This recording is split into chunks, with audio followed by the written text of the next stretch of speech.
रंग रोगन कहाँ से चढ़ेगा जब 14% आबादी के पास पक्का मकान ही नहीं है? तो अब झोपड़ी में कहाँ से रोगन कीजिएगा? कि एक से एक महानुभाव केंद्रीय मंत्री है, वो कभी किसी दूसरी जाति को दोषी ठहरा देते हैं और तो और कभी विपक्ष को दोषी ठहरा देते हैं। तो आप क्या कर रहे हैं साहब? नाकाबिल लोग रहते हैं जिनके अंदर कोई काबिलियत नहीं रहती, सूझबूझ नहीं रहती, वही सवाल उठाता है। तो दोनों डिप्टी सीएम वही सवाल उठा रहे हैं। ये और सोशल मीडिया के जरिए क्यों सरकार से बात कर रहे हैं? जाए मुख्यमंत्री जी से अपॉइंटमेंट लें और बोले कि देखिए ऐसा ऐसा हो रहा है, अगर आप कंट्रोल नहीं कर पा रहे हैं तो या तो आप स्टेप डाउन कीजिए, ये किसी दूसरे को बनाइए। बिजली की बात कर रहे थे तो हमको गलत ठहरा रहे थे, हम पेंशन बढ़ाने की बात कर रहे थे तो हमको गलत ठहरा रहे थे, हम 10 लाख नौकरी तेजस्वी जी देने की बात कर रहे थे तो गलत ठहरा रहे थे, सामाजिक सुरक्षा पेंशन बढ़ाने की बात कर रहे थे तो गलत ठहरा रहे थे। तो वो जो कोई भी काम हम घोषणा कर रहे हैं जैसे बिजली की, तो वो भी गलत ठहरा था और उसी को ये लोग कॉपी कर झाके ना। पहले वो चिराग पासवान उपेंद्र कुशवाहा जी और मांझी जी की जो शंकाएं हैं, अपेक्षाएं, उनको शांत कर दे, फिर ना हमसे बात करें। भूखे पेट रह सकते हैं लेकिन अपने मत के अधिकार का हनन नहीं होने देंगे, ये बात आप जान लीजिए। ये कोई कल्पना नहीं कर रहा है कि अगर जिसका नाम कटेगा तो रिएक्शन क्या होगा सोसाइटी ना। तो है ना, तेजस्वी जी आगे आगे हैं और ये सरकार पीछे पीछे है। उसमें अकेले तेजस्वी जी के पीछे बिहार सरकार, भारत सरकार के मंत्री, बिहार सरकार के मंत्री, मुख्यमंत्री, दो डिप्टी सीएम बने बैठे हैं। उनको रोजगार का आर नहीं पता। 19 लाख रोजगार की बात यहाँ भारत सरकार की वित्त मंत्री श्रीमती निर्मला सीतारमण जी ने आके कहा था ना। देश के प्रधानमंत्री नरेंद्र मोदी कल बिहार दौरे पर थे। मोतिहारी में उन्होंने जनसभा को संबोधित किया है। प्रधानमंत्री नरेंद्र मोदी ने रोजगार देने की बात कही, साथ ही साथ लगातार जो सवाल उठाए जा रहे थे, जंगल राज की बात हो रही थी। हालांकि प्रधानमंत्री ने इस बात का जिक्र नहीं किया और उन्होंने कहा कि पहले लोग अपने घर पर रंग रोगन तक नहीं करवाते थे और कई ऐसे सवाल हैं। बिजली की बात हो रही थी, तेजस्वी यादव ने 200 यूनिट फ्री बिजली देने की बात कही अगर वो सत्ता में आते हैं तब, लेकिन एनडीए सरकार ने 125 यूनिट बिजली फ्री की है। कई ऐसे सवाल हैं। हमारे साथ बातचीत करने के लिए राष्ट्रीय जनता दल के नेता, राज्यसभा सांसद संजय यादव हैं। प्रधानमंत्री नरेंद्र मोदी कल आए और जो उन्होंने कहा, पहला सवाल ये कि रंग रोगन कोई लोग अपने घर पर नहीं करवाते थे, ऐसा प्रधानमंत्री का कहना है। तो क्यों नहीं कराते थे? उन्होंने ये नहीं कहा ना। प्रधानमंत्री जी को ये बताना चाहिए कि गुजरात में अभी भी उनको शायद जो 2023 में महागठबंधन की सरकार ने जो सामाजिक आर्थिक सर्वेक्षण किया 2023 में, तेजस्वी जी के 17 महीने के कार्यकाल में, प्रधानमंत्री जी को शायद ये नहीं पता है कि बिहार में अभी भी 14% लोग झोपड़ी में रहते हैं। ये उस सर्वेक्षण की फाइंडिंग है कि 14% बिहार में ऐसे लोग हैं जो अभी भी खपरेल में झोपड़ी के घर में रहते हैं। 20 साल से इनकी सरकार है, 11 साल से वो स्वयं प्रधानमंत्री हैं। उस 14% के बारे में उनका क्या कहना है?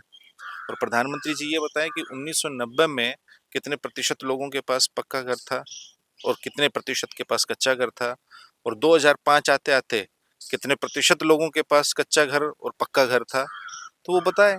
इसमें उन्होंने क्या असाधारण किया है कि जो ये बात कह रहे हैं? 14% लोग झोपड़ी में रहते हैं। ये 20 वर्षों की इस नकारा और निकम्मी सरकार का की असफलता का प्रत्यक्ष प्रमाण है।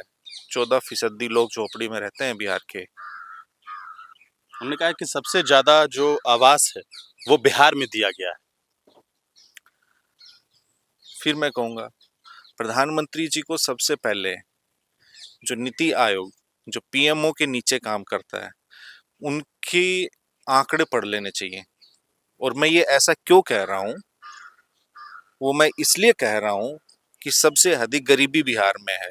20 सालों की सरकार इनकी होने के बावजूद और 11 सालों से डबल इंजन की सरकार होने के बाद सबसे अधिक गरीबी बिहार में, सबसे अधिक बेरोजगारी बिहार में, सबसे अधिक पलायन दर बिहार में, सबसे अधिक अशिक्षा बिहार में, सबसे कम साक्षरता दर बिहार में, सबसे कम रोजगार बिहार में। तो ये जो आंकड़े हैं, सबसे कम ग्रेजुएट केवल बिहार में 7% ऐसे लोग हैं जिन्होंने स्नातक की तक की पढ़ाई की है। इसका दोषी कौन है? आप उदारीकरण के बाद से जो लिबरलाइजेशन का दौर हुआ, उसके बाद जो हमारे देश की अर्थव्यवस्था मजबूत हुई, उसके अनुपात में आपने 20 साल में बिहार को क्या दिया है? और जो बिहार आगे बढ़ा, जो बिहार के विकास को गति मिली, वो 2004 से लेके 2009 का जो कालखंड था, जिसमें आदरणीय हमारे राष्ट्रीय अध्यक्ष श्री लालू प्रसाद जी यूपीए 1 में सरकार में थे, रेल मंत्री थे, और राष्ट्रीय जनता दल पूरे देश की दूसरी सबसे बड़ी पार्टी थी। हमारे 24 सांसद थे।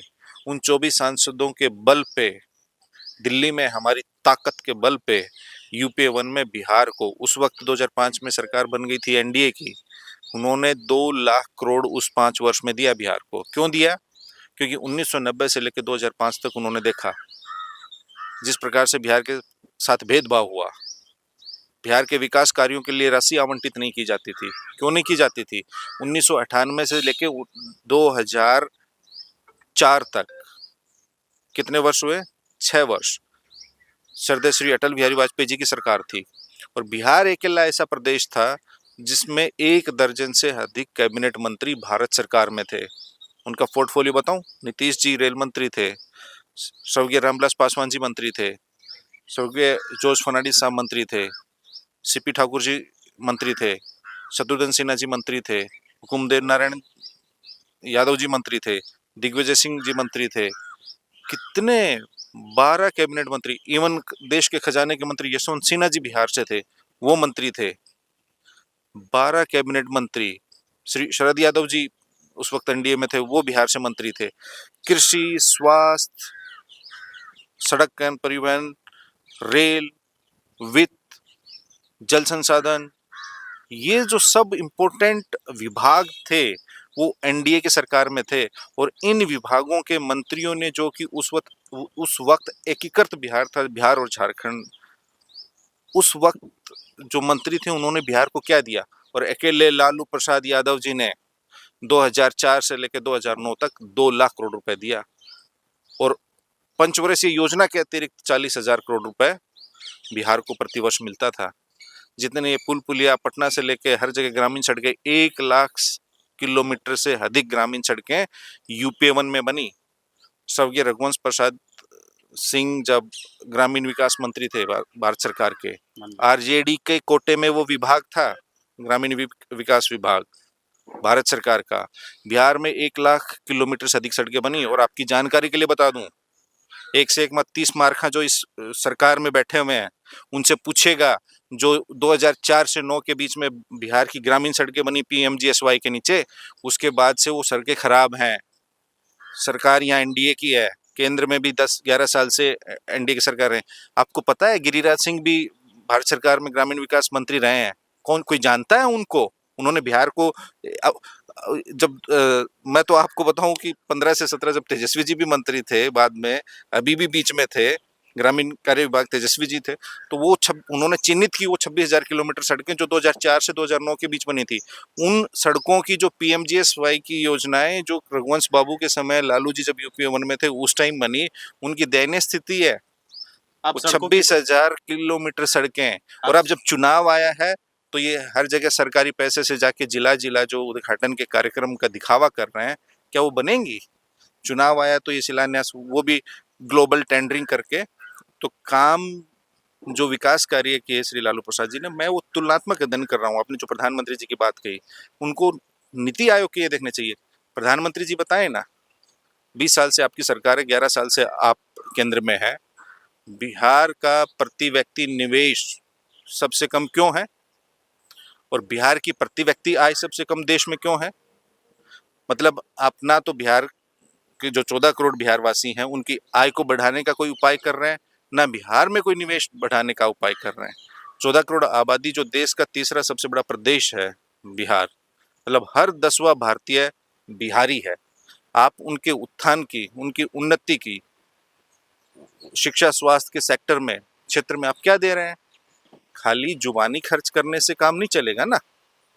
आपने प्रधानमंत्री जी के भाषण में कोई नई बात सुनी? उन्होंने कहा रोजगार देने की बात कही, जो आप लोग बात कर अब रहे मैं हैं आपको रोजगार बता देने रहा की। हूँ, ये कॉपी कैट सरकार है। मेरा साधारण सा सवाल है, बड़ी विनम्रता के साथ, जो भी ज्ञाता धाता इस सरकार में बनते हैं या बने बैठे हैं कथित रूप से, हालांकि ज्ञान व्यान कुछ है नहीं, मैं क्यों कह रहा हूं, मैं ये तथ्य के आधार पे कह रहा हूं। एक आदमी को पकड़ के ले आइए इस सरकार में, दो दो डिप्टी सीएम बने बैठे हैं, उनको रोजगार का आर नहीं पता। 19 लाख रोजगार की बात यहाँ भारत सरकार की वित्त मंत्री श्रीमती निर्मला सीतारमण जी ने आके कहा था ना, क्यों? जब तेजस्वी जी ने 10 लाख सरकारी नौकरियों की बात की तो उन्होंने 19 लाख रोजगार की बात कही थी। मतलब नौकरी के बदले रोजगार, नौकरी में और रोजगार में फर्क रहता है। उस 19 लाख में से कितने लोगों को इन्होंने रोजगार दिया 5 साल में? आप 19 लाख रोजगार दे नहीं पाए अपने वादे के अनुसार, अपने घोषणा पत्र के अनुसार, और आप कह रहे हैं 1 करोड़ दे देंगे। उन्होंने तो मंच से ऐलान किया है कि हम देंगे रोजगार और सरकारी नौकरी दोनों देंगे। प्रधानमंत्री जी हाथ जोड़ के आपसे पूछ रहे हैं, आपने 2014 में सालाना प्रतिवर्ष 2 करोड़ नौकरियां देने की बात की थी। आप 11 साल से हैं, पूरे देश में इन्होंने 10 लाख नौकरियां नहीं दी हैं। ये केवल बिहार में 1 करोड़ रोजगार दे देंगे? मूर्ख हैं यहाँ के लोग, आपकी बात पे विश्वास करेंगे? कहा था नहीं कहा था कि हम 2 करोड़ नौकरी देंगे उन्होंने सालाना? कहा था 14 में कहा था या नहीं कहा था? इसी बिहार में आके जहाँ कल प्रोग्राम था मोतिहारी में, उसके बगल में कहा था इसी ये बंद चीनी मिल की इस बंद चीनी मिल को शुरू करवा के इसी की चीनी से मैं चाय पीऊंगा, उस पर कोई जिक्र किया? इसी बिहार में कहते थे कि मैं स्मार्ट सिटी बनाऊंगा, देश में। आपने बिहार में बता दीजिए कौन सी स्मार्ट सिटी बनी है? हाँ, स्मार्ट सिटी तो नहीं बनी, लेकिन सबके घर में स्मार्ट मीटर जरूर लगा दिया पूंजीपतियों को पैसा देने के लिए। तो दे तो रहे, बिजली फ्री कर दिया हम उन्होंने। बता रहे हैं ना, आपको पता है कैसे बिजली मिलेगी, हम भी जानते हैं ना। ये तो तेजस्वी जी ने घोषणा की थी, बोलते थे कि कैसे देंगे। और जो 1 करोड़ की आपने बात की, हमारा संकल्प पत्र 2024 का राष्ट्रीय जनता दल का लोकसभा चुनाव का घोषणा पत्र उठा के देख लेना, उसमें सबसे पहले 1 करोड़ रोजगार का हमने वादा किया था। वो देश भर में किया था, जब अगर हम उस सरकार का अंग बनेंगे तो। ये सारी चीजें हूबहू कॉपी करते हैं, लेकिन इनको ये नहीं पता उसको इम्प्लीमेंट कैसे करेंगे। अगर तेजस्वी जी कोई कहते हैं, उसके पीछे वो अध्ययन करते हैं। उन्होंने बिजली की क्यों कही? उन्होंने माई बहन मान योजना में 2,500 रुपए देने की क्यों बात कही? उन्होंने ये क्यों कहा कि हम सामाजिक सुरक्षा पेंशन में वृद्धा पेंशन जो 400 रुपए थी उसको 1500 करेंगे? जो देखा देखी इन्होंने 1100 रुपए किया, क्योंकि वो हर जिला पिछले 6 महीने में 3 बार घूम चुके हैं। 18,000 किलोमीटर से अधिक सड़क मार्ग से वो यात्रा कर चुके हैं। कौन किया है? पूरी आप नीतीश कुमार जी की कैबिनेट भी आप शामिल कर लीजिएंगे तो इतना कोई ट्रैवल नहीं किया है। एक एक घर, दुखिया के घर गए हैं, पीड़ित के घर गए हैं। उन्होंने जमीन से ये आवाज उठाई और उसको सुना, जमीन की आवाज को, और उसके अनुसार ऐसे नहीं किया कि कोरी घोषणा की है, उसका अध्ययन करके वो फिजिबल है या नहीं है, क्या मैं उसको एग्जीक्यूट कर पाऊंगा या नहीं कर पाऊंगा। विशेषज्ञों से उन्होंने राय ली, मशवरा किया, तब जाके वो कोई बात कहते हैं। क्योंकि वो खाली कहने भर से कुछ नहीं कहते, ये बिना अड्डी की जुबान है, कुछ भी बोल देगा कोई भी। 1 करोड़ का कोई दूसरा आदमी कह देगा मैं 10 करोड़ दूंगा, जैसे इन्होंने 2 करोड़ नौकरी सालाना कही थी 11 साल में। अब तक तो 22 करोड़ को दे देने, सरकारी नौकरी दे देनी चाहिए थी। देश भर में उन्होंने 10 लाख नौकरियां नहीं दी है। ये तो बिहार में कहाँ से दे देंगे आप? बिहार में आइए, आप कहिए कि हम बिहार में उद्योग धंधे लगाएंगे, आइए कि बिहार में हम पलायन रोकेंगे, बिहार की साक्षरता दर को बढ़ाएंगे, बिहार में जो प्रति व्यक्ति आय है उसको बढ़ाएंगे, किसानों की आय दुगुनी करेंगे। इन्होंने तो 2022 तक भी बोलते थे किसानों की दुगुनी आय करेंगे। ये तो ये कहते थे कि 2022 तक पूरे देश में किसी आदमी के पास, किसी नागरिक के पास कच्चा मकान नहीं रहेगा, ये तो ये भी कहते थे। लेकिन मैंने बताया इसी सरकार का आंकड़ा, बिहार में 14% के पास झोपड़ी है। तो आपकी तो हर बात बैकफायर करती है। आप सिर्फ आते हैं, तुकबंदी करते हैं, मोतिहारी से मोतिहारी को मुंबई बना देंगे, गया जी को गुड़गांव बना देंगे, फलना को फलना बना देंगे। तुकबंदी से काम नहीं चलता। जो आप भाषणों में पंच लाइन्स यूज करते हैं ना, वो अब जनता समझ चुकी है। जंगल राज की बात होती है, जंगल राज की चर्चा इस बार प्रधानमंत्री ने नहीं की।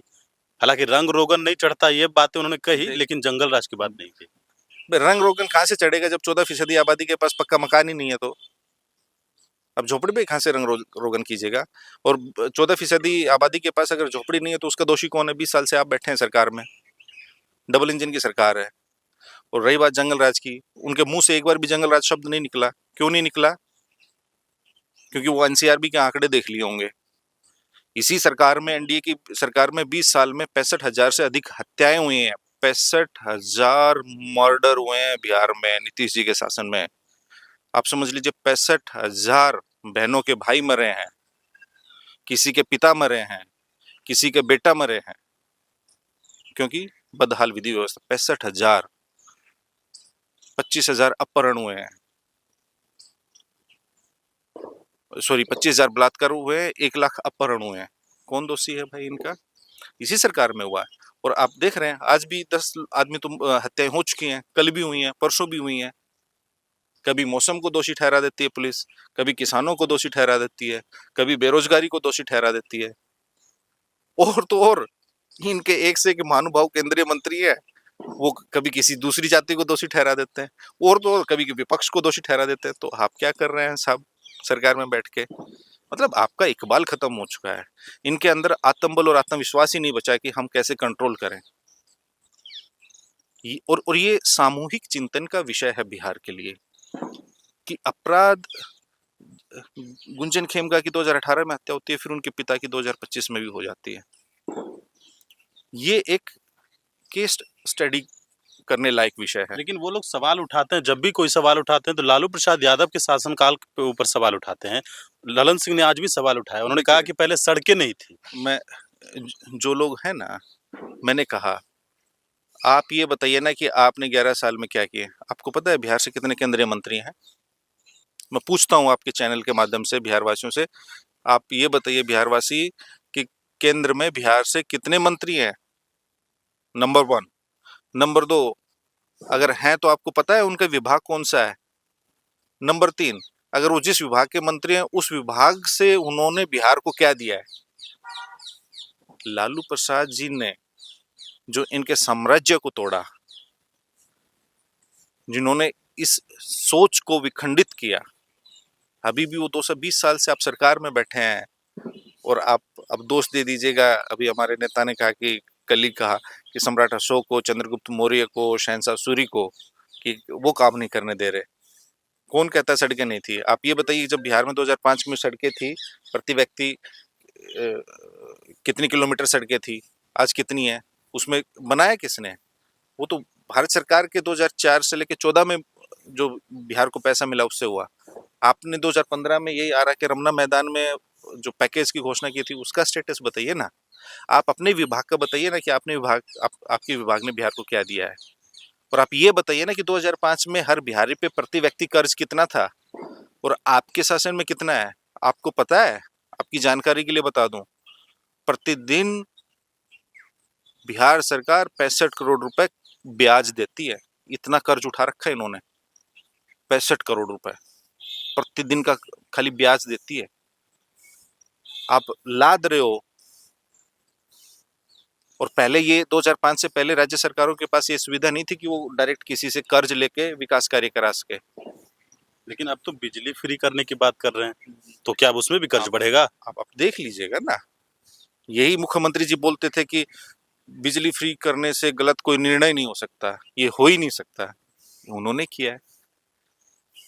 इस सरकार के मुखिया और जो संबंधित विभागों के मंत्री हैं ना, मैंने कहा कोई गहन अध्ययन नहीं करता है। क्यों नहीं करता है? जानकारी नहीं है। हम फ्री बिजली की बात कर रहे थे तो हमको गलत ठहरा रहे थे।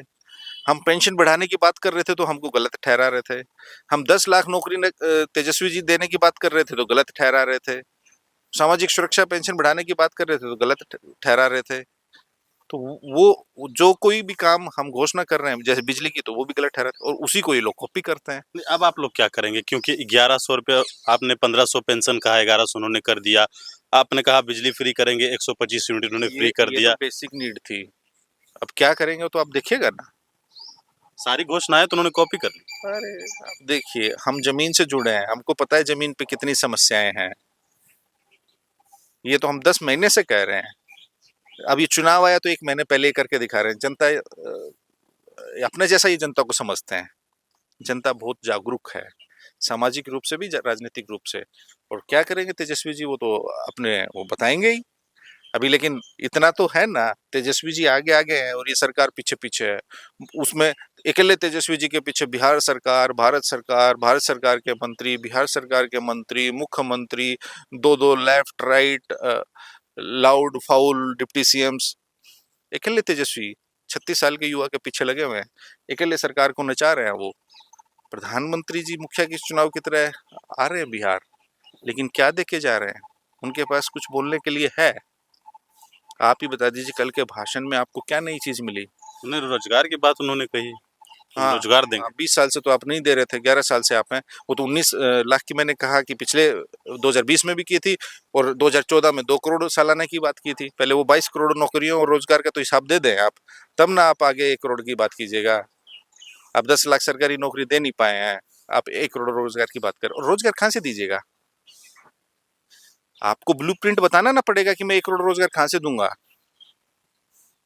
भाई फैक्ट्री है यहाँ, आप कहाँ से दीजिएगा? उद्योग धंधे लगाओगे तभी ना रोजगार दोगे। जब आप उद्योग धंधे लगा नहीं रहे हैं तो कहाँ से देंगे आप?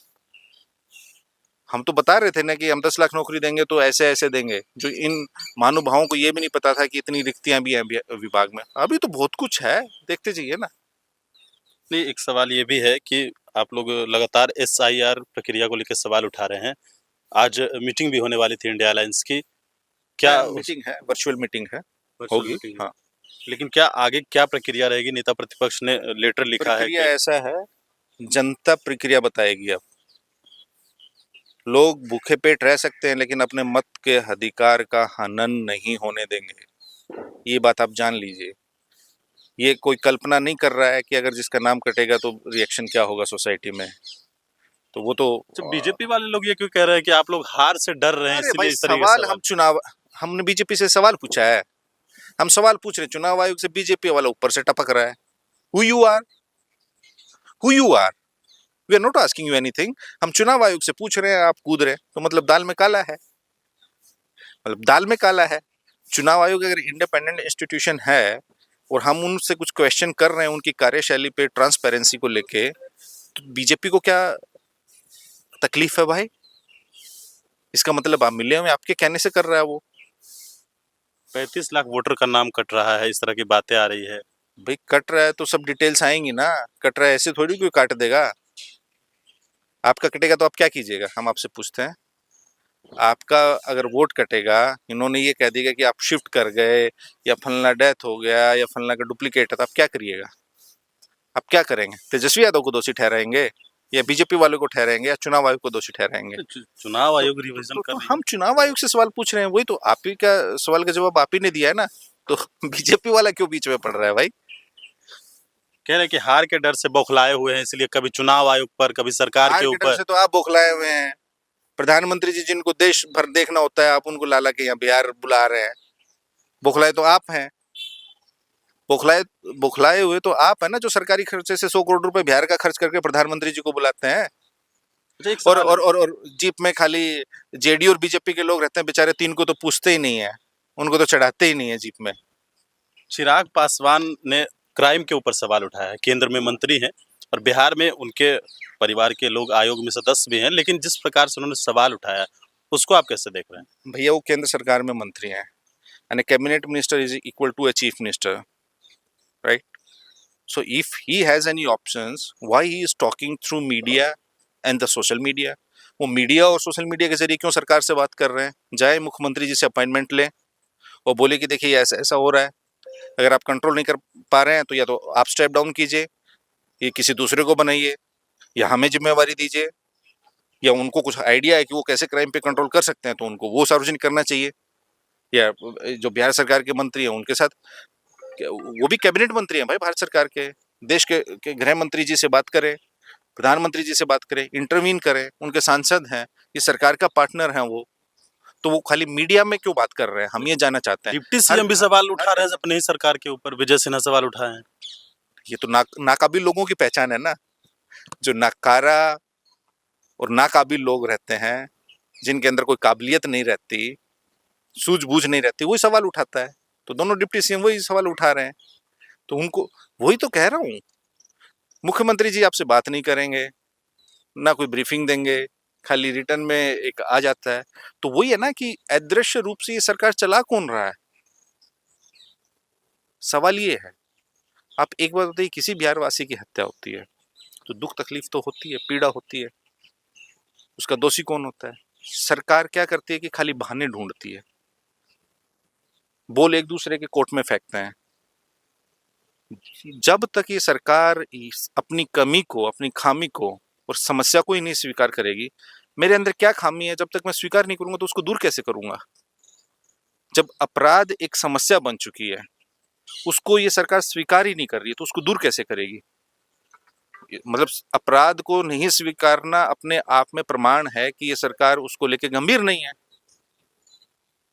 अच्छा, आरजेडी से जुड़ा हुआ एक सवाल, क्यों, चूंकि अब बिहार में विधानसभा के चुनाव भी है, तो क्या सवाल जो उठ रहा है कि सिर फुटौल की स्थिति है सीट बंटवारे को लेकर अब महागठबंधन में, कि सिर फुटौल की स्थिति है? आपने महागठबंधन में किस नेता का कोई बयान सुना कि आप सिर फुटौल की स्थिति है? वो तो आपने स्वयं कहा कि चिराग पासवान जी उनकी सरकार पे सवाल उठा रहे हैं, मांझी जी 40 सीट मांग रहे हैं। नहीं, मुकेश सहनी कह रहे हैं कि हम डिप्टी सीएम बनेंगे, 60 सीट मांग रहे हैं। इसमें सिर फुटौल वाली बात कहाँ से आ गई? किसी नेता ने हमारे गठबंधन में कोई आपत्तिजनक बयान दिया है? बीजेपी के लोग सवाल उठा, वो अपने अंदर झांके ना। पहले वो चिराग पासवान जी, उपेंद्र कुशवाहा जी और मांझी जी की जो शंकाएं हैं, अपेक्षाएं हैं, उनको शांत कर दे, फिर ना हमसे बात करे। बीजेपी तो सवाल उठाएगी, क्या करेगी? उसके पास तंत्र है सारा, तो वो तो सवाल उठाएगी। लेकिन जनता, फिर मैं कह रहा हूँ, अब जनता को कमतर मत आकिए। अच्छा, अब चुनाव नजदीक आ गया तो क्या ईडी सीबीआई के भी रेड जो आप लोग लगातार आरोप लगाते हैं? स्वाभाविक है। अब अगस्त 1 अगस्त के बाद देखिएगा एक्टिविटी बढ़ जाएगी। उसमें नया क्या है? वो हर चुनाव से पहले होता है, 3 महीने। चरित्र हनन होगा, किसी को भ्रष्टाचारी बताया जाएगा, झूठो नोटिस आएंगे, सर्कुलर्स आएंगे, वहाँ छापा हुआ, ये मिला, वो मिला, फलना ढिमका। वो 3 महीने चलेगा। इसमें अनप्रेसिडेंटेड क्या है? आपके लिए कुछ नया है? आप भी तो कितने दिन से देख रहे हैं, हर चुनाव 24 का देखा, 20 का देखा, तो वो चलेगा। उसमें क्या कोई बड़ी क्या बात? सीट बंटवारा हो गया है महागठबंधन में? सब स्मूथ है। पहले हम देख रहे हैं एनडीए क्या कर रहा है, उसके बाद ना बताएंगे।